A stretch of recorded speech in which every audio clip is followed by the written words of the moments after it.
Hello, my name is Kent Bai, and today I'm going to be talking about blending the elements of experiential design. And so I've been doing the Voices of VR podcast since 2014, and so I've published over 1,700 interviews. For the last 10 years, I've been going to all sorts of immersive storytelling places like Sundance Immersive, Venice Immersive, Tribeca Immersive, South by Southwest Immersive, IFA Doc Lab. And so I'm seeing a lot of these immersive stories and seeing how people are using immersive technologies, experiential design, immersive storytelling all together. And so today I'm going to be breaking down my experiential design framework that I've been using to understand these stories, but also digging into a bit of the elemental theory of presence. I'll be talking about some of the philosophical roots of the elements and digging into a bit of like process philosophical foundations that I've been leaning upon. And then I'll be going through blending of the elements. And so looking at this kind of interdisciplinary fusion of how these different projects are blending all these different things together. Okay, so there's this quote from Robert McKee that I think does a really great job of describing the nature of storytelling. He says that true character is revealed in the choices a human being makes under pressure. The greater the pressure, the deeper the revelation, the truer the choice to the character's essential nature. And so you can think about that as, you're watching a story and seeing those people make those choices and take action. But in an immersive experience, you're the one who's being put into that context. You're being put under pressure. You're making choices and taking action. And then your essential character is being revealed. That's sort of like the idea. And there's a story that's unfolding over time. And so if we're going to break that down, it's context, quality, character, and story. So quality are the different qualities of presence. We have active presence, mental and social presence, embodied and environmental presence, and emotional presence. These are all the different qualities of presence. They're like equivalence classes that are all happening all at the same time, but there's going to be different ways that experiences are kind of having a center of gravity, or they're context switching, or they're kind of emphasizing one or the other. But when you see an experience, you'll see like some gist of like the center of gravity. As an example, video games are a lot about agency and expressing activity and exploration and will, creativity. And so you have a real opportunity to express your will and engagement, and that's active presence. And the mental and social presence, these are all the ways that we use language to be able to communicate and have like semiotic transmissions of meaning. But you have everything from literature and books, but the internet, the World Wide Web, social media, these are all the ways that we're creating these connections with other people. So there's a degree of mental and social presence that comes with that air element. And then the water element is the ways that we are watching a film. It's a modulation of our emotions with the consonance and dissonance cycles, but we also have music that is modulating our emotions, as well as lighting. So this is kind of like media that's unfolding over time in a time-based medium like cinema.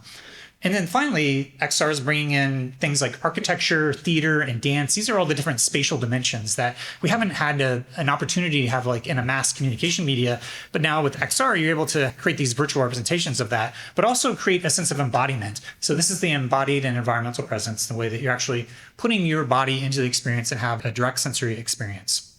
You have taking action, making choices, sensory experience, and emotional immersion. So again, you have active presence, mental, social presence, emotional presence, and embodied environmental presence. And I'll be digging into much more in these elements in the last part of this talk, but this is kind of a little bit of a sneak preview as I start to continue to unpack those four elements.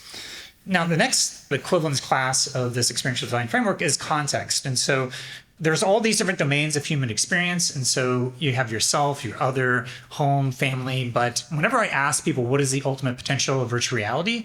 They'll answer into one of these contextual domains. They'll say, oh, it's around training, or you'll be able to use it for productivity, or medicine, or education, or expression of your identity, accessibility needs, hanging out with friends. So each of these have different contextual domains. When I ask people the ultimate potential, they lean into one of those. But also context has a lot to do with identity. I am Kent Bai, that's who I am. I'm Patreon supported, I'm a writer, I'm a son, I'm a part of a family, I'm a knowledge artist. I aspire to walk every day, even if I don't do it every day. I have an aspirations to have an identity of being a daily walker. And so there's a brand new book that just came out by Joseph Pine called The Transformation Economy. He says that all transformation has to do with identity change. So you can think about, I am this, but I want to be this. I'm an aspiring philosopher. I just recently gave my first professional philosophy talk. So there's ways in which that you can think about your identity now, but what you want to live into, but these have to do with different contextual domains. And so there's a tight connection between context and identity, as well as with privacy. So that's what Helen Niesenbaum figured out with her theory of contextual integrity, theory of privacy, where she says that privacy is around the appropriate flows of information given the context. So as an example, if you're at your bank, you give bank information, you talk about your finances, but you're not necessarily going to be talking about the nuances of your finances to your doctor. That's way more granular information that's not contextually appropriate. Just the same, you're not going to be at your bank talking about your medical conditions because that's like information that's only really appropriate to be shared with your doctor. So the theory of contextual integrity is showing that there's these different contexts have the appropriate flows of information. But for Helen Nixenbaum, this is very difficult for her to like come up with a grand theory of context. And there isn't actually an established, universally accepted philosophy of privacy, which means that you have these big tech companies that are able to exploit that and to use things like contextually aware AI to violate all of our different aspects of privacy. So context is very important for AI. You have context engineering from Anthropic. You have Meta talking around contextually aware AI, where you basically have these omniscient AI bots that are going to be watching everything you do now across every context. And that sort of violates the principles of contextual integrity, which is an argument that I'll point to here later. But you think about like immersive art from like Meow Wolf. All of a sudden you're being at home, you walk through a door, and then all of a sudden you're in sort of this surreal liminality. And so a lot of immersive art is like taking you from one immersive context to another immersive context. But in the context of immersive storytelling, you have the ability to place people directly into the spatial relations of that context. And once you're in that context, you're able to modulate some consciousness. So there's this relationship between context, privacy, and identity. And so I wrote a paper. It was at a symposium for the Stanford Cyber Policy Center. They had a whole existing law and extended reality. And so I wrote a paper about the privacy pitfalls of contextually aware AI, basically arguing that contextually aware AI is going to basically destroy all of our privacy, because if we have these things paying attention to everything that we do all at once, then we're not going to have any privacy anymore because of the third-party doctrine. And, I basically go into that whole argument. But this is sort of a mapping of personally identifiable information into this model, just to have at least some sort of framework to say, hey, even though there isn't an established philosophy of privacy, let's push back against this idea of contextual aware AI, because we're going down a really dark path if we do. I've also done a lot of work in terms of ethics, and so looking at these different contextual domains and started to look at the different ethical and moral dilemmas. So this is a talk that I gave at XR Ethics Manifesto, and I've done a talk at Laval Ritual that will have much more details digging into that. Also, there's Alex McDowell, who has a whole world building mandala that, when you think about the context of world building, that's the same thing where you have different aspects of like the governance, the self, the culture. And so, it's this idea that in order to actually build immersive experiences, you have to have some sort of like model of world building, but it's essentially like developing these contextual domains. Okay, so that's context. Character. So character is like, there's this connection between value theory, which is like each moment sort of containing this value and meaning and purpose. And so for Alfred North Whitehead's priceless philosophy, he's saying that every single moment is filled with value. In philosophy, it's called axiology. It's value theory. What is valuable and what's meaningful? And so there's this idea that as you go through these experiences, you're kind of expressing different aspects of archetypal character or value theory. So you have this kind of model of like this virtue continuum where you have like integrity, discernment, love, respect, humility, diligence, temperance, and courage. And we have deficits and excess, but you can think about like each immersive experiences may be focusing on one of these different things. Like the collider is looking at the balance between power and control. And so they're looking at these different archetypal characters and then creating experiences to be able to express that. And there's also different feelings and needs when you start to think about like writing a story. You think about what is the needs, what are the feelings, and that can also be a part of the character that you're exploring. So that's the character of the story. There's lots of different story structures with immersive media, and I'll be digging into this spectrum a little bit further. But the idea is that there's a balance between author narrative and generative narrative, and on that spectrum, there's different types of story structures that we'll talk a bit about here at the last part of this talk. Okay, so that's equality, character, context, and story. These are the kind of equivalence classes that I think about breaking down experiential design. In this talk, I'm going to be digging way deep into the quality aspects. Okay, so we're talking about the elemental theory of presence. So presence is something that anybody who's in XR, you see lots of different people. Like when I went to the Oculus Connect 1, Brendan Irbay is the CEO of Oculus. He's on stage talking about presence as being this key thing about XR technologies. And when I was at Oculus Connect 1, I had a chance to talk to Sebastian Kuntz, who's been a longtime part of the XR community. And so he's written about Mel Slater's ideas of presence. So I did an interview with him. When I went to France, IEEE, I did an interview with Mel Slater for the first time, and then also talked to Richard Skarbez, who's also a presence researcher, who's kind of building upon Slater's ideas. So Slater's basic ideas is that there's a place illusion, a plausibility illusion. He was talking about this in 2009. And so place illusion is that the strong illusion of being in a place in spite of sure knowledge that you know that you're not there. Plausibility illusion is that the illusion that what is apparently happening is really happening, even though you know for sure that it is not. So one of the things about Slater is that he has this illusionary framing where, because it's VR, you have the sensory motor contingencies that he's really interesting in looking at the neuroscience of it. What are the things that make virtual reality a unique medium that you can't do with anything else? And so one of those is the plausibility illusion, kind of tricking like your expectations, that you're feeling that whatever your experience is completely plausible, even though it's kind of a virtual representation. And the place illusion is that you're being placed into a spatial context and that you trick your mind into actually being there. So I had been thinking about like other ways of thinking about presence, because like for me, there were things like emotional presence and social presence that were not necessarily being represented by that. So I reached out to Richard Skarbez, and he pointed me to Dustin Chertoff's work that he was doing.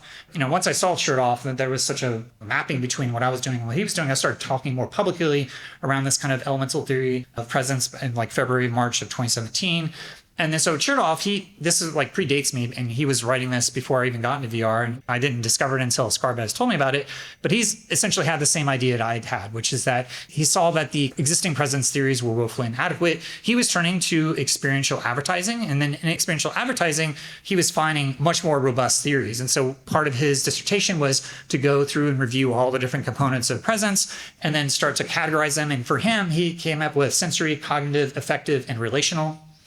And so if I map it onto this, it's basically equivalent: active presence, cognitive and relational. Affective I have as emotional presence, and sensory I have embodied and environmental presence. And so I had a chance to talk and do an interview with Chertoff in 2017. And so one of the things that happens in presence theory is that basically people are talking about the same thing, but they're kind of using slightly different words. And so you can look to things like Jung and archetypes, where there's like a archetypal representation of that. And I think the elements kind of represent that. And so for Jung, he was saying that there's kind of a non-Boolean nature to archetypes where they can't be reduced down to a simple formula. But there was these kind of archetypal complexes that have the same type of thing, but they're just talking about the different nuances of it. And that's what a lot of what I see when I look at the presence research, is that people are kind of using different language to talking about the same thing. And so I had a debate with Mel Slater at IEEE VR. I mean, he says that he's doing something completely different, but I just saw that he wasn't seeing everything about what was happening with presence. And again, he was only looking at the specific sensory motor contingencies that were unique to VR. But he did actually, in 2022, he updated it with other people. He added the body ownership illusion and the co-presence illusion. So he has like the co-presence, which has a little bit more of the social dimensions, and then also the body ownership illusion. But again, he's still using this kind of illusionary framing. And this is something that David Chalmers criticized Slater and Reality Plus, because when you're in a virtual experience, sometimes it doesn't matter whether or not you're in a virtually mediated experience or not, as long as you have like an authentic experience of like feeling like you're talking to other person. It doesn't matter that they're not actually there. So a lot of the co-presence illusion is kind of cast onto whether you're actually there or not. But that kind of illusionary framing, I think, is limiting for presence. And that also, it creates a little bit of a blind spot of not looking at things like agency or emotions, because you can have emotions independent of whatever medium you're looking at. So part of my argument has been to look at things like active presence, mental social presence, emotional presence, and embodied environmental presence. Okay, so I'm going to look into a little bit of the historical literature of experiential marketing that Chertoff was leaning upon, just to give you a broader context for prior work for other people who have been looking at this. So in 1999, there was this whole paper on experiential marketing, and they had these strategic experiential modules. And in that, they had act, think and relate, sense and feel. And then in 2009, in terms of measuring brand experiences, what is it? How is it measured? Does it affect loyalty? And they came up with behavioral, intellectual, affective, and sensory. And then Jung, he actually was looking at the elements and being inspired by them. And he came up with these psychological types. And he was coming up with intuition, thinking, feeling, and sensing. And then you can think about like the mind, body, soul, and spirit, and whether or not you think the body is more primary, whether the spirit is more primary, like more the top down from the bottom up. You can basically come up with the body and the mind and the soul and the spirit. The soul being like more of the emotions, the feeling, the spirit, like your aspirations, your desires, and your body, obviously your sensory experience, and your mind. And so there's kind of an intuitive way that we already are using some language to talk about these different elements. Then there's a whole predictive coding theory of neuroscience, which is that you have the mental models of reality and you're making predictions and your expectations and you're actually having a direct sensory experience of that. And so there's a feedback loop there between your expectations, also your sensory experience. And so you have the mental models and then your sensory experience. Then there's the perception, decision, action loop, which I can break down into like perception and environment, the decision and action. Frank Steinecke and IEEE online, he gave a whole talk around the perceptual loops with virtual reality, how there's at each one of these different layers of the perception, cognition, and action, you can start to have interventions with the virtually mediated technologies. And so again, perception, environment, cognition, and action. There's also like active inference and the free energy principle, which is kind of like essentially kind of the same type of loop that is similar to these here. And there's also Boyd's OODA, that's the observation, orientation, decision, and action loop. And so this is a loop that I think is interesting just because the orientation part, you can see here to the right, is basically like a synthesis of all these different things together. It's like you are taking all of your subject domain knowledge and you're basically kind of like fusing it all together. In Whiteheadian process philosophy, this would be what he calls concrescence or prehension, being able to kind of grasp at things and kind of synthesize together. So you're kind of like anticipating the future and integrating the past. And so for that, you have the observation, the orientation. So that water element is sort of that synthesis of everything coming together and you're orienting, but you're making a decision and you're acting. And for the OODA loop, you can see that there's actually a feedback loop between each of these different vectors. It's not like a clean cycle, but they're actually kind of like all feeding into each other. But I think the OODA loop is a pretty good way of kind of orienting to that. Then there's like Gartner's multiple intelligence. So we start to get into different things like the linguistic and mathematical, logical, and body kinesthetic and different levels of intelligence. And then, when we think about large language models, they're mostly the kind of the error element of just the language. But a lot of the thing that, when I went to the International Joint Conference of Artificial Intelligence, there's these other cognitive architectures and models where in order to actually have a more robust artificial intelligence, you need to be able to lean into having a world model, being able to predict and perception. And so there's this perception and world model, the planning configurator, and the memory, the action. And then Jan LeCun says that emotions determine a sort of anticipation of outcomes. And when I went to the International Joint Conference of Artificial Intelligence in 2018 and 2016, as I was developing this theory, I was actually seeing that there are a lot of parallels between, as you start to break down each Chi, you can start to see that fire element being a lot of the multi-agent and multi-agent systems. And then obviously there's a lot of the error element of knowledge representation and reasoning, natural language processing, planning and scheduling, constraint satisfaction, optimization, multidisciplinary tools and applications, humans and AI, the more social dimensions, search and uncertainty. And then the water element being more storytelling aspects, AI ethics, trust and fairness, AI for good, and AI for arts. And then for the earth element, a lot of the machine learning is more the bottom up, using the neural network architectures to be able to give it a direct empirical experience. And from that, it has all the different weights. So a lot of the computer vision and machine learning that we've seen, but also robotics is sort of like an embodiment of AI in a way that actually has a physical body. So in 2025, we're starting to see a lot more of like this next phase of actual robots that are walking around. Okay, so if you want to boil it down, I think about behaviors and agency, thoughts and relations, feelings, and more of the experiential aspects that are unfolding over time, and then sensations and immersion, and the fire, air, earth, and water. Okay, so that's a little bit more of the elemental approach of looking at presence. And I want to talk a bit about the philosophical roots of these elements because I feel like it helps me to find a grounding and these different patterns to be able to then extrapolate. Because the elements go all the way back to Empedocles, but there isn't necessarily like a way to tie it together into today's cosmology. And so I think with process philosophy, there's actually a way to make a bridge to the elements into a modern day phenomenological framework that we can use to talk about our own experience. Okay, so just a brief kind of history of philosophy. For the last 2,000 years, there's been this dialectic between Plato, who is describing these Platonic realms of ideal forms, and then also like this physical reality. And so what's this relationship between the mind and body, essentially? This has been the kind of a vexing question for philosophy for like a couple of millennia now. And so you have this mind and matter. What's more primary? Is it mind or is it matter? So Plato, he had this kind of Platonic ideal that there's this Plato's cave where it's a little bit like the Matrix was very much inspired by this idea that there's this kind of like true reality, but we're just like in this more mediated environment where we're just looking at these shadows on the cave, but like the real deep reality is way beyond here as we have to metaphorically break out of the Matrix or step out of the cave to see the actual reality. And so there's this breaking out of the firmament that is represented in this Flammarian perspective. But there's this idea that actually this kind of Platonic idea has really took hold within the context of mathematics, because mathematicians, they see that math objects are more discovered than invented. And so there's this idea that these Platonic realm of ideal forms exist outside of space-time, this non-spatial temporal realm, and that there are these non-Boolean deeper truths that we can have axioms that are getting some access to those truths, that are having some relationship to reality. So this whole relationship between what's in the relationship between math and reality is a big open question still. But for Plato, he was thinking about this idea of idealism, and he's basically saying that all is mind, that mind is the most primary thing, and that matter is manifesting out of that. Well, the opposite was kind of like the existing metaphysics that we have right now, is that matter is the basis of all reality, and that it's all made out of stuff. And then you have substance, physics, chemistry, biology, psychology. And then at the top, consciousness is sort of like emerging out of all this physical matter. And there's also this idea of dualism, which maybe there's some sort of both, like you can have this kind of matter, but there's this interface between the mind. We don't know what this bridge is, but maybe both are happening when you have this kind of default to dualism. And so, yeah, you kind of have this mind-body split from Descartes. So Richard Tarnas in The Passion of the Western Mind basically recounts the whole history of philosophy for the last 2,000 years as this kind of dialectic between the Platonic realm and the physical realm. And there's also this deeper question as to where is consciousness? Is it emergent out of our physicality, or is it actually more fundamental? Does it go beyond space and time? Or is it universal, this idea of either panpsychism or panexperientialism? So panpsychism is that there will be like little bits of mind in every little bit of matter. And panexperientialism is what Whitehead is around. And he's much more thinking about, rather than space and matter being the ultimate nature of reality, he's saying that time is the ultimate nature of reality.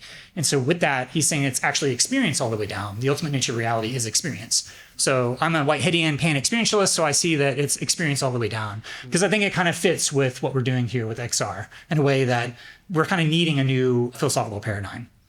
So Alfred North Whitehead's process philosophy. Whitehead was a mathematician. He wrote the Principia Mathematica with Bertrand Russell. He was trying to prove that all of mathematics could be based upon logic. That failed with Gödel and completeness, because you could either be consistent or complete, but not both.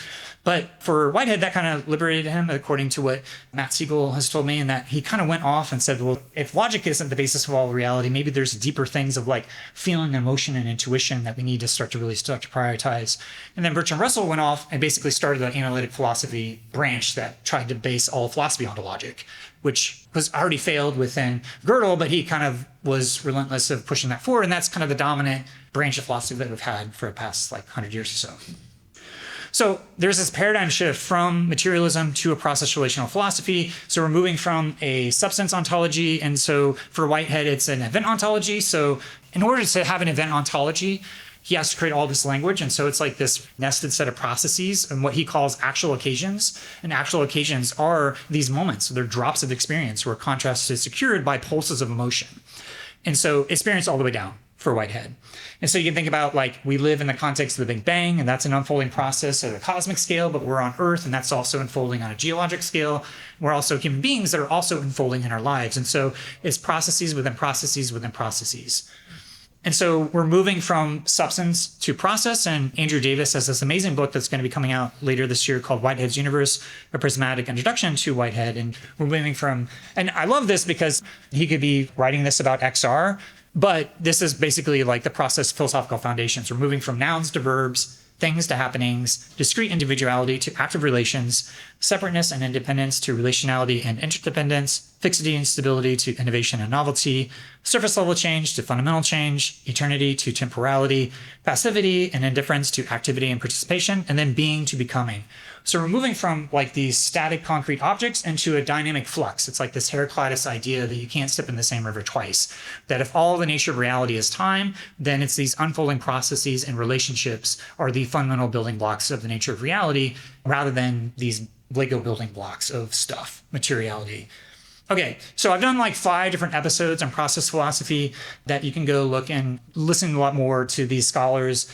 I've done a lot of time just kind of speaking with them, trying to get a sense of Whitehead's ideas. And what's great is that a lot of what I'm doing with the elements and the experiential design framework, because Whitehead saw experience as so primary, there's a lot of ways that experiential design in this framework gives like embodied spatial metaphors to understand process philosophy. So the more that I study Whitehead, the more I understand XR. The more I study XR, the more I can understand this giving embodied spatial metaphors for process philosophy. Okay, so here's a way of looking at the elements in this kind of Venn diagram where you start to have these intersections. And this is what I'll be covering in the last section here. But before I get to that, I want to give a little bit more of this philosophical foundations for other ways that we could start to think about these elements. So there's a book called The Geometry of Meaning by Arthur M. Young, and he was a really interesting guy. He was basically the inventor of the Bell helicopter, and he started looking into more of these esoteric ideas and using his math brain, and he was assigning different elemental balances to different philosophical traditions. So you can see the air element as like rationalism and idealism, the earth element as like empiricism, and pragmatism is actually kind of like this blending of earth and water. And then you have like mysticism as more water element, existentialism as more the fire, it's all about freedom. So you can start to see at these different intersections, these existing philosophical traditions and branches. And at the center, I am making the claim that process philosophy is kind of like the fusion of all these different elements. There's a way in which that a process philosophical approach is kind of like taking the best of all these different traditions and fusing them together. This is another way from like 1666, kind of like these more hermetic ways of looking at earth, air, fire, and water in different ways that they're being combined. And I'll be digging into the metaphysics of the hot, cold, wet, and dry in a bit. But I want to first frame this in a process philosophical unfolding process where the earth element is the past, the air element is the future. So we're kind of inheriting the past. We're anticipating the future, the possibilities of what might happen. So there's a possibility space and an actual space. And then the present moment, there's this fusion of our emotions that are synthesizing the possibilities of the future, but also inheriting the past. And there's also our agency and our free will, our desire, our intentions that are also there. The liveless and alive, what happens from moment to moment. So in this process philosophical approach, the future is indeterminate and it's actually unfolding from moment to moment. And so there's a really great book called Untying the Gordian Knot by Timothy Eastman. And so he's basically taking process and reality, and he was a plasma physicist, and now he's a process philosopher in his retirement. And so he did an incredible job of taking all of this stuff from process philosophy and bringing it up to modern cosmological perspective. So as a plasma physicist, he's like tying in all these things from like Peircean semiotics. He's basically applying Whitehead's ideas to the frontiers of quantum ontology. So there's this idea that there's a Boolean and non-Boolean space. So there's a way in which that Whitehead, he's resolving this mind-body split by turning it into a process. So he's saying that you're moving from the mental pole to the physical pole, and that's actually an unfolding process from this logic of potentialities into this logic of actualities. And the logic of potentialities is non-Boolean. It's a fuzzy logic. And we can sort of see this is happening with AI. It's using sort of Bayesian inference and these fuzzy logic and ways that we're moving beyond binary logic into these more non-Boolean logics to be able to more accurately describe the nature of reality. So there's this split between the non-Boolean many-valued spectrum of the possible space and then the logic of actualization. You start to have the law of excluded middle and the true-false binary where there's a definite true-false answer once it gets grounded into actuality. But when it's in the archetypal realm, there's kind of like this non-Boolean possible space that can be paraconsistent in a way that there's things that don't match with each other. It's like the wave function in quantum ontology. Once it collapses, then you actually have an ability to say, okay, this is true, false. So there's this whole paper by Kastner, Kaufman, and Epperson where they're basically arguing that we should look back to Heisenberg because he was taking potentia seriously.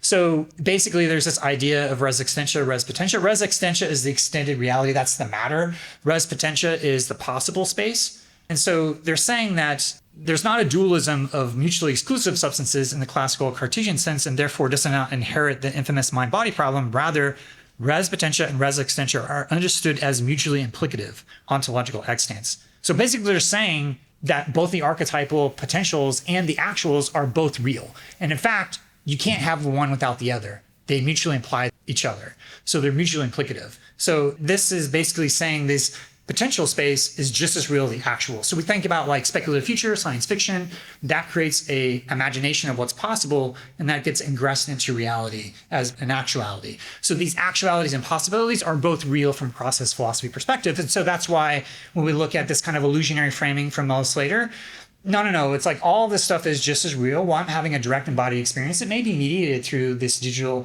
but I'm having real authentic human experiences, emotions, intentions, social dynamics. My body is having real sensations. I don't have to say that it's fake and not real because I'm not grounded in substance. So this is a way to kind of push back against that illusionary framing to say that actualities and possibilities are both real and they actually are mutually implicative of each other. The res extension and res potentia of what's actual and what's possible are actually both real. So you have this mental pole of the Platonic realm, and then for Whitehead, it's kind of ingressing into reality. And actually, the Platonic realm doesn't really exist absent from the ingression into an actual occasion, so in the physical reality. And once it becomes in the physical reality, then it becomes more of a habit of a process that's unfolding. But for Epperson as a theorist, they're saying that every single bit of matter can have a trace back, so you can basically trace it back to a contextual relationship, back to the quantum event that's happening. And so for them, they're seeing that there is this kind of deep relationality in context. And so you can never have an objectified number independent of context. So for Eastman, he's saying it's input, output, context. It's a triadic system. So you can never have anything that's independent from that context. And you can see that from every single physical thing being a relational dynamic back into this potential is emphasizing that. Okay, so you have the mental pole of what's possible and then what's actual. And you're anticipating the future. So we can think about each moment, we're thinking about what might happen. Experientially, we can think about the possible space for what may happen in the future. And then you're inheriting all the past of what has come before. So it's like the fates of reality, where that's something that is before your time and you have no agency over.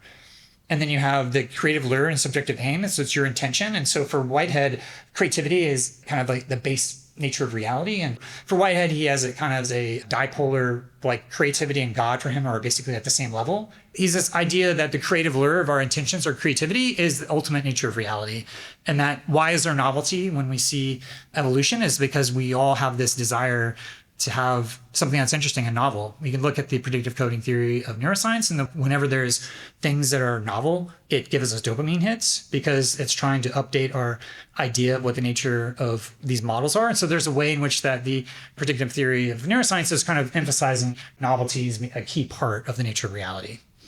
So we're acting on decisions that limit the possibilities. So you have a possibility space and making a decision, you're actually cutting off those possibilities. And so you're making a choice and taking action on that. And then the water element is kind of feeling in the present. For Whitehead, he's called it prehension.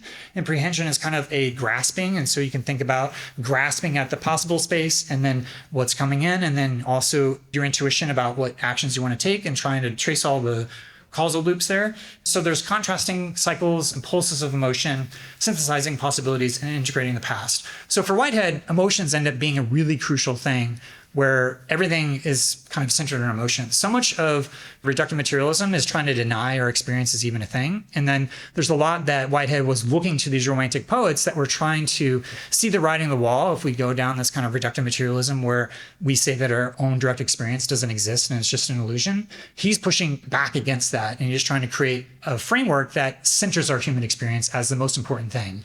And with that, the emotions often get ignored from many different models, but they're so key for Whitehead. So this is like his theory of concrescence, and this is like way too much for you to like digest, but Whitehead is basically coming up with 8 categories of existence and 27 categories of explanation. I'm highlighting the different categories of existence. For Whitehead, he's saying the mind, thinking, number, air element are these eternal objects. So rather than Jungian archetypes, he's looking at these pure potentialities, these eternal objects for a specific determination, facts or forms. And those are ingressing into reality as these actual occasions, eventually, these actual entities, which is kind of at the very center. Everything is getting to these actual occasions, these moments. They're drops of experience or pulses of emotion. That's kind of fusing together all those other elements as well. And then he's looking at the kind of earth element as nexus and public matters of fact, propositions. Creativity is not a category of existence, although it could be. You can see that he's combining that as novelty as each of these. And then the air and water is sort of the contrast or the modes of synthesis between those. And then the water element being these prehensions or concrete facts. So essentially, there's a way to take Whitehead's theories of concrescence and start to map it over here. And there's lots of neologisms, but once I have this, then it becomes a lot more accessible to be able to start to dig into what Whitehead's doing. But as a mathematician, he's basically defining here's the process, here's the event ontology where you're able to kind of synthesize all the moments of the past. So as a spatial metaphor, this concrescence, you can think about there's sequential time, but there's also non-sequential time. So there's all these moments of the past that are kind of concressing. So there's kind of like these moments that hit this zeitgeist of a moment. So you can think about it as these waves of things that are coming into the past, and that as an experiential designer, you are cultivating this, bringing all these things together to have an emotional experience for people, to give them satisfaction, to achieve your goals, achieve your ends. Okay, so then I'm going to dig into a little bit of historical philosophy, then we'll dig into the blending of the elements. So Empedocles, he had this cosmic cycle between love and strife and spheros. And so there's a quote that says, the world's course is determined rather by an irregular alternation between a period of increasing love, which leads towards a total mixture of the four elements, and then a period of strife, which leads towards a total separation of the elements. So for Empedocles, he's seeing like this larger cycle, this process from love and strife, and that the elements are kind of like blending and coming in and out of together. And so the earth, air, fire, and water. So there's also this medical origins of hot, cold, wet, and dry, basic opposites that are looking at their roots that are first found in nature. There's the Hippocratic nature of man. The four opposites were brought into line with humors. So basically the choleric, sanguine, phlegmatic, and melancholic. And there's a lot of ways that the Renaissance and ancient medical theories were kind of based upon these elements and trying to apply them to our direct human experience. There's a lot of ways in which that acupuncture has preserved a sort of experiential dimension. They actually use 5 elements instead of 4. Ayurveda also uses the elements. So there's existing lineages that are continuing to use this kind of elemental approach in the context of medicine, where we don't see that as much here in the Western scientific paradigm. So there's this hot, cold, wet, and dry. So you can think about the hot as the active and expanding, moving upwards. And so there's more of the yang energy moving upwards. And then the cold is more of the earth and the water. It's more passive and constricting. And then on the left side, you have dry, which is separative and resisting. And on the right, you have wet, which is connective and flowing. You think about the wet and dry in terms of if you're dehydrated, that's not going to be good for your body. You need to have enough liquids, but also if you have inflammation, that's not great as well. So you have different ways that you can think about these spatial metaphors as how they are operating in our body. But basically, you can think about your energy going outward with the active presence and mental social presence, but you're also kind of receiving your sensory experience and your emotions. You also don't have agency over what you're feeling. And so there's ways that it's kind of like fated of some sorts, was what Spinoza was thinking about, that kind of fatedness of feeling. But we can look at the yang and the yin, which is like moving upwards, going outwards, and the fire and air more the yang, and the earth is the yin, more receptive. And so you have outward giving and taking, and then more inward receiving and listening. So the yang and yin is basically the day and the night. And so you can look at the flow between the day and night and to see how there's the kind of the sun and the moon and different metaphors of giving, receiving, reflecting that are also kind of embedded into more Chinese philosophy. But again, this kind of hot and cold, wet and dry. There's also a ordering that Aristotle had, which is that he said that fire in whatever quantity, so long as there's no external obstacle, moves upward and the earth downward. And so he's coming up with the natural places. And so the earth is at the bottom, then it's water, then air, then fire. And, so he's saying that since air and inequality rises to the surface of water, while water and inequality sinks to the bottom of the air. So basically, this is the passage where Aristotle is defining the, quote, natural places of the 4 elements. And we can start to compare that to solid, liquid, gas, and plasma, where there's increasing energy each of these, but you can also think about it in terms of degrees of freedom, where when you have like the materiality of the earth element, you have less degrees of freedom than your desire, your will, your aspirations. Like you're unconstrained as to what you might want. And then your ideas are also very free, your imagination. And then your emotions, again, you don't have like direct control over that. But you can see that these metaphors from solid, liquid, gas, plasma has this kind of like energy that is moving upwards. And then we have the quadrivium, which is being able to look at astronomy, geometry, music, and math. And so math is numbers abstractly. The abstractions of math is number. And then numbers in space is geometry.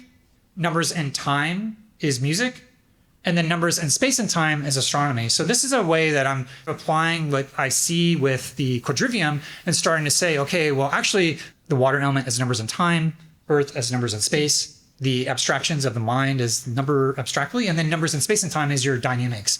So you could look at it as objects moving through space, physics and dynamics, the abstract patterns and forms of the rules of mechanics, the unfolding processes of the constants and distance and time, and then the world and body and architecture embodiment in space. So then we can start to look at Aristotle's four causes. Again, the sort of the highest level of most energy is what is the purpose, the teleological impulse. And for Whitehead, that's novelty and creativity. For Whitehead, he's saying that's the ultimate nature of reality is this creativity. So that's at the base. And then you have, what is it? It's the blueprint, the mass structure, the design, shape, the archetype. So for Whitehead, that's the eternal objects. These are the archetypes. And so there's a way in which the blueprint of the plan that you have is somehow influencing reality, but also there may be an ingression of these eternal objects into physical reality.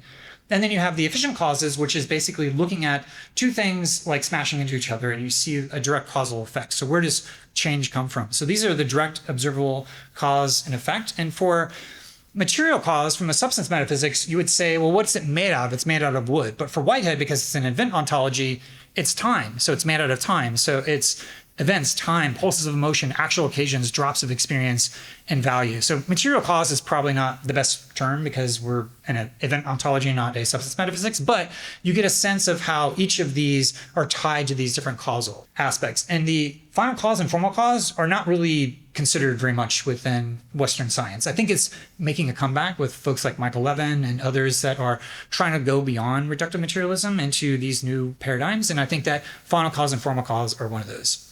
So there's a whole bunch of other esoteric archetypal attributes of the four elements. And these are kind of more axiomatic from these specific esoteric traditions. These are hard to find in any sort of philosophical book. It's coming from this very specific tradition, but I think there's existing traditions from Ayurveda to Hermeticism to astrology to magic. You just like Google for archetypal representations of the elements, you'll come up with some of these. But this is specifically from a book called Astrology for Yourself, a workbook for personal transformation by Dimitri George and Douglas Block. And so when I was looking at developing my elemental theory, I was looking to see what are the associations, and this is how I originally derived what eventually Chertoff came up independently. So for fire element, it's warm, energetic, creative, passionate, courageous, free, active, and spirited. And again, there's lots of other archetypal potentialities for what that could mean that you can take a look at here. And then on the left is basically a skillful application. The right is more unskillful. So for air, it's mental, intellectual, abstract, communicative, social, curious, objective, and clever. For water element, it's nurturing, feeling, emotional, empathetic, compassionate, bonding, absorptive, and flowing. And then for earth, it's practical, pragmatic, grounded, physical, tangible, and sensuous.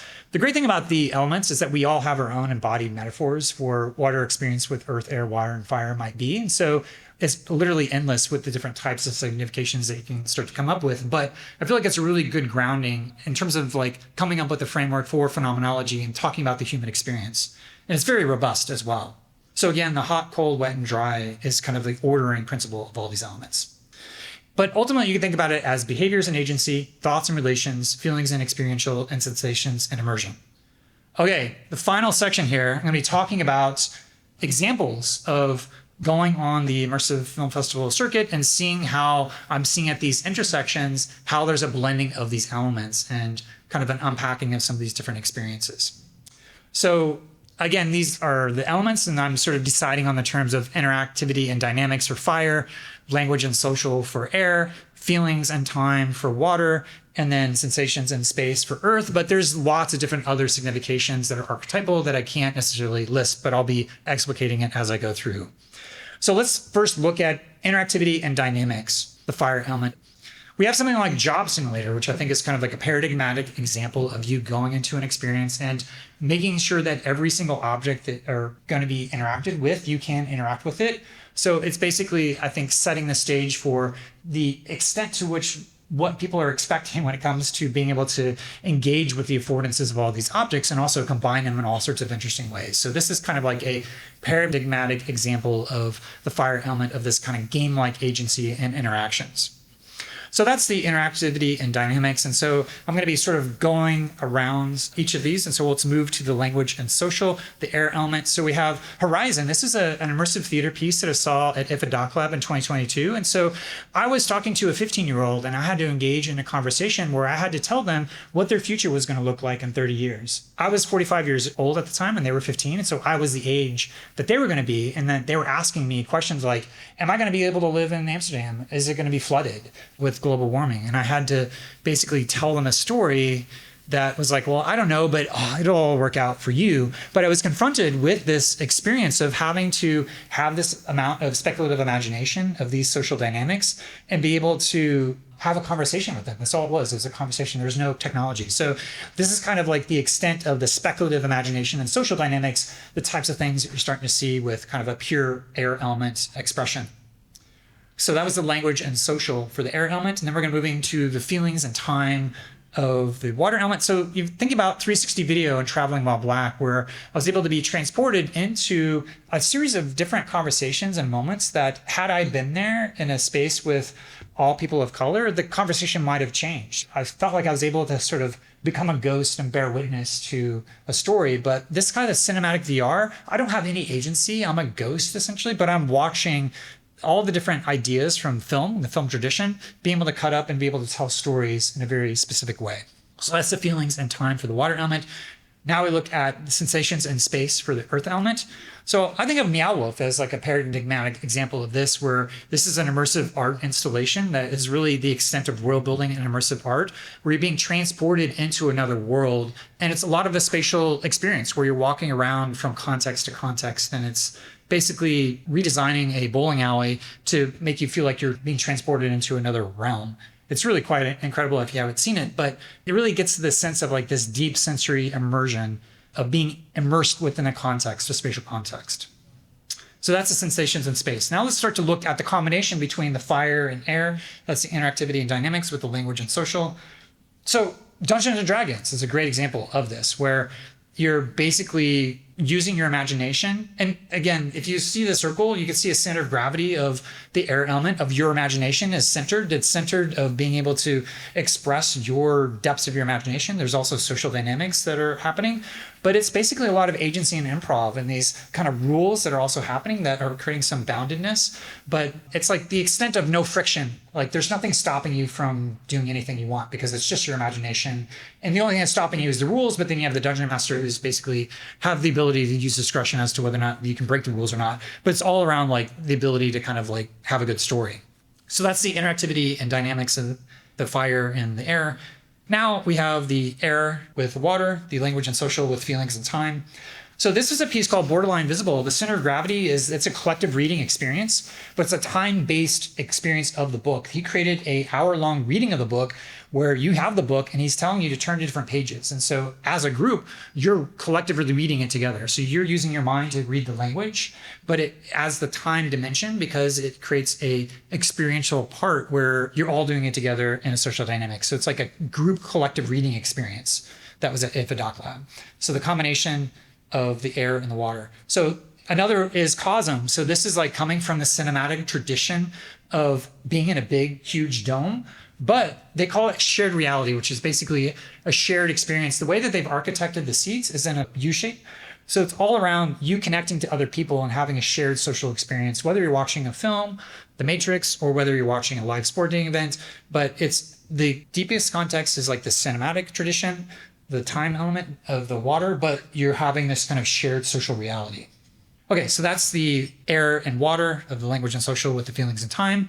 Now let's move to the fire and water, which is interactivity and dynamics and feelings and time. This is basically the ludo-narrative conflict between whether or not you're playing or you're having the story. This is a piece called Lesbian Simulator, where it was a documentary story of a lesbian who created this experience, wanting to give you an experience of what it's like to be a lesbian. And so you're doing lots of different actions throughout the course of this piece. You have to say, I am gay as a part of the coming out experience. And there's other people that are around within a public context. So there's a way that, just even saying that within the context of you being in VR and you can't see anybody around creates this kind of recreation of that. But there's also these moments where you're holding the hand of your lesbian same-sex partner and you start to get grief from people in the restaurant that are with you. And you have to decide whether or not to face that grief or to make your girlfriend mad by not holding her hand. And so it creates this kind of actions where you have to actually take action. And after did this experience walking around Amsterdam, I saw same-sex couples holding their hands, and it actually changed my perception of like, oh, wow, that's actually a radical act of rebellion that I didn't fully appreciate before I did that experience. And so there's ways in which that these experiences, by having these recreations, can allow us to really empathize with other people. Then there's the line that's won at Venice in 2019. It's a narrative story, and there's ways that the interactivity is just gating the story. And so you're just pushing something that basically like pushing a button to move forward. So there's ways that it's kind of recreating the actual mundane routines of the person. So there's a way that kind of fits, but sometimes interactivity can basically just be for activity that doesn't necessarily always serve the story. How can you make interactions really serve the story? But I just wanted to sort of show this Lebowitz and Klug interactive storytelling spectrum, because there is this spectrum between authored narrative where you have no agency and to generative narrative where you have a lot of agency. So you have the 3-act structure from Aristotle. Then you have the interactive traditional story where you have little choices that you're making, that it's kind of flavoring an experience. And then when you get to the middle, you get these branching path stories that every choice you make takes you down a different narrative path. And so you have the opportunity to really finely tune the archetypal expression that someone wants, but it takes a lot of energy to do that. And people go through it, they don't always recognize that you have 95% of the piece that they didn't even get a chance to experience. So these are a little bit more rare, but then you get into more open-ended stories where you start to have more spatial dimensions of you moving around and treating it more like a sandbox, where it's more about you expressing your agency than it is about receiving a story. Facade solved this by having a drama manager, by paying attention to all the choices you make, and then it delivers you the best story beat based upon whatever choices you made up to that point. So there's a way of preserving that narrative integrity. But once you get to the very end, it's much more of an open world, and it's harder to tell a compelling story once you're at that extent, because it's more about you expressing your agency in a possibility space than it is about you receiving a story. Okay, so that's the fire and the water, the interactivity and dynamics with feelings and time. We'll go to sensations and space, earth and water. So this is one that I see a lot of in terms of the XR community, where you're in a spatial context and you're having a story. So this is one of the winners from Venice Immersive 2025, where they have Gaussian splats that you're in a spatial context, but they have a story within that context. Then there's songs for a passerby, where you're actually using recordings of your body and they're projecting you into the experience, but you're also walking around this big, vast space. And so there's a way that the embodiment and your spatial journey are all together, kind of wrapped up into this poetic dream logic. And then The Man Who Couldn't Leave was actually a cinematic VR piece, a 360 video that won at Venice in 2022. But they're using all sorts of cinematic staging and spatial metaphors to be able to symbolically tell the story of this move towards authoritarianism in Taiwan as a really incredible 360 video. And then and 36,000 Ways was at IFA Lab this year. And this is a piece that is talking about these pieces of shrapnel. There's 36,000 pieces of shrapnel for every missile that hits and it explodes out. So when you walk up into this installation, the lights go out and you put on headphones, you hear your heartbeat because there's a thermal camera that's recording your heartbeat, and you feel the haptic butt kicker underneath. So you're feeling your heartbeat as you listen to the story of how modern day warfare uses these pieces of shrapnel to basically ignore all human rights. But you have this deep sculptural staging and embodied haptics with this kind of time-based aspect of the story as it's unfolding, with the lighting as well. Okay, so that's the earth and water. Now we have the earth and air, so the sensations of space, language, and social. You have the collective body. So this is a piece where you're moving your body, but based upon how you move your body, they're giving you an archetypal representation of the elements. But you also see other people that are also dancing. So you have this shared experience of you expressing your identity through your movement. And it's this collective experience with you doing this with other people. And then Chronicles of Milkman Zero is a really odd experience because it's a theatrical piece, but it's basically a text-based adventure of a person playing a text-based adventure. So you're literally just reading what he's saying, but he's acting in a way of a theatrical staging. So you can start to see this blending of you reading with this kind of theatrical staging of how you're starting to blend these elements together of the air and earth. Okay, then the earth and fire. This is the interactivity, dynamics, and sensations in space. So this is a piece that actually won at South by Southwest called Body Proxy. And so it's using large language models with these glasses to be able to measure the archetypal representations. They're telling you to basically you're a proxy for AI because AI doesn't have an embodiment. So you, as a body proxy, you become the embodiment for the AI and you have these tasks, but you have to do things like fold a paper airplane. So you do that, and it's using large language models to be able to use an archetypal fuzzy logic detection of these actions that you're doing, but then it's measuring that and creating a whole game out of that. And so it's kind of this computer vision of your body with this kind of creative embodied of actions. That was a kind of a sneak peek of where things are going here in the future. And also, whose body is being revealed? Do you have an embodiment? Do you not have a body in? Are you the character, or are you watching somebody else the character? So this whole thing of are you a ghost? Do you have impact on the story? Is a lot of this question of your body. Does your body as a character have agency over the story? So do you have a character presence, and to what degree of impact do you have on that story? Okay, so that's the earth, and fire. Now we're moving to the triplets, and we have just 4 more here, and we're wrapping up here. So this is the earth, fire, and air. We have handle with care, this is a box in a theatrical staging. And there's a note that says, this performance starts when everybody has had time to read this and one of you opens the box. And in the box is a series of instructions. And so the audience becomes the performer of this that unfolds over time. So you have the emergent social dynamics that are happening that are dictated by little bits of pieces of paper with instructions. And then people have to have, in the context of a theater, the audience then becomes those actors. Voice in My Head was a piece at Doc Lab, which is, you see a lot of people who are using ChatGPT as therapists. This is basically 2023, the first look at what happens if you start to give an aspiration for what you want to change about yourself, and you wear these headphones that are listening to all your conversations as you're walking around, and it's slowly like giving you feedback as to how to live into your aspirations. And so basically it's this AI feedback in these conversations, and it's using your voice and cloning your voice and talking to yourself as a voice in your head as you're walking around and doing this kind of real-time psychodynamic analysis, which certainly has a lot of privacy implications, but this was a piece that was at Doc Lab 2023. And then this is a piece of just at South by Southwest, Fabula Rasa, Dead Man Talking. So you were in a VR experience and you have to try to convince this king that you shouldn't be killed. And so you have to connect to each of the different village people. And so you're doing a lot of improv and gameplay. So they have a cognitive architecture of like all these large language models of Claude and OpenAI talking to each other. And so you have a conversational interface where you're able to use kind of like a D&D speculative imagination, but it's constrained by the world. So because they have the world, then they're able to do even more things, like have objects that you're able to interact with and change the character dynamics of the interactions that you have dynamically, because you have different ways that you're able to kind of have this world and this unity, but with the AI, but with your improv. And so at the core, it's your improv, but the conversational AI, but within the context of the world. Then I Expect You to Die is one of the classics of escape rooms, but it's embodied gameplay, escape room puzzles, in an immersive world. Okay, so that's the earth, fire, and air. Now moving into fire, air, and water. We have Cosm, so live sports. So liveness of the live of live sports. You're seeing it in an immersive dome, and you have a collective experience that makes you feel like you're at one of these games. I went to the NBA Finals. I'm from Indiana, so I'm a Pacers fan. They didn't win last year, but I got the chance to see them play in the finals, and I got like courtside seats, and it felt like I was there in a way that I wouldn't have been able to afford actually being there. And plus, I was in LA during AWE rather than in Indianapolis. And then there's a piece called Drinking Brecht, which was a really interesting, like, automated way of a performative lecture that had film that had the lecture, but you also had to follow instructions to do a biohacking experiment of putting a DNA sample and testing it. And at the end, it uses all of this alcohol. So you end up drinking it as an alcoholic beverage at the end. And so it was an underground speakeasy of you learning about Brecht. And so it was a lecture, social dynamics, and the whole purpose was for you to start to talk to other people. So there was a film that was facilitating information, a biohacking experiment that you were doing, but also a lecture in social dynamics.